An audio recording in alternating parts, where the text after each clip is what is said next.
India is the second largest nation by population and is predicted to overtake China in size by 2024. Recently, there's been a lot of talk about China's rising incomes and its move away from low-cost manufacturing. Many thought India would replace China as a low-cost manufacturing hub. However, as China becomes a middle-income economy, India isn't taking its place. Companies are moving to countries like Vietnam, Malaysia, and Thailand for cheaper labor as Chinese wages rise.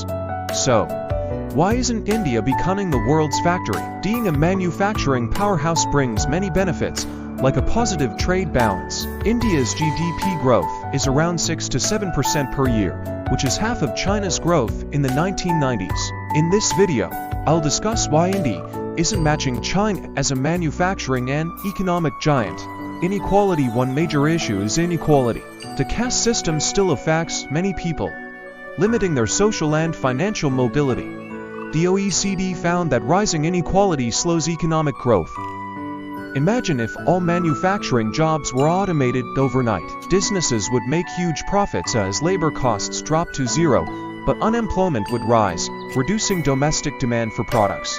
A poor middle and working class weakens domestic demand, which is seen in India today. A UN survey found slow intergenerational mobility and high inequalities between different population groups.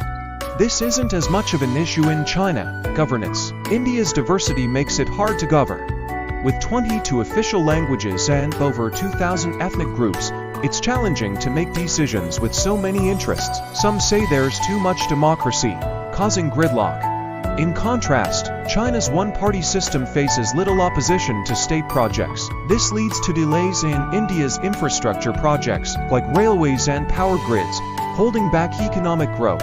Many sectors remain under state control, resisting private sector growth due to short-term economic pain. China has achieved a sort of free market communism, while India stuck with state-dependent democracy. This conflicts with India's 2014 Make in India campaign, which aimed to attract manufacturing investment. Many companies prefer Vietnam, which has seen a fourfold increase in exports since 2008. India's export growth has been in single digits due to poor infrastructure, resistance to change, and complicated tax rules. Nokia closed a plant in India after a $700 million fine in 2014, one of many tax disputes.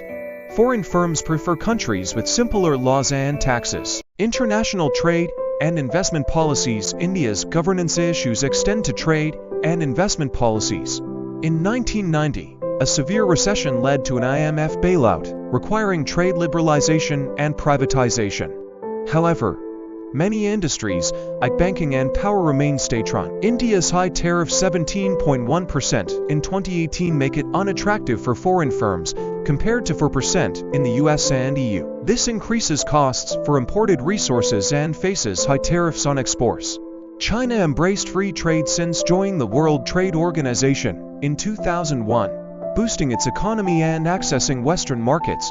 Service sector growth. India's thriving service sector, built on a highly educated, English-speaking population, defies the usual economic development path. Normally, poor rural economies transition to middle incomes through manufacturing, then to a service economy. India, however, maintains a rural agricultural economy alongside urban areas with skilled workers in services, contributing to GDP growth. Like how some African countries skip landlines for mobile phones, India might not need a growing manufacturing sector to compete with China. Digital technologies and globalization allow skilled Indian workers to serve foreign firms online, bypassing legislative and regulatory issues. However, India's economy still lags behind China's growth through manufacturing in the 1990s and 2000s. If India can achieve similar growth through a service-based economy and address issues of inequality, governance, and protectionism, it could become an economic giant.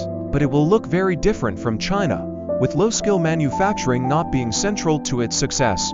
Thank you for watching. If you like this video, please remember to like, comment, and subscribe.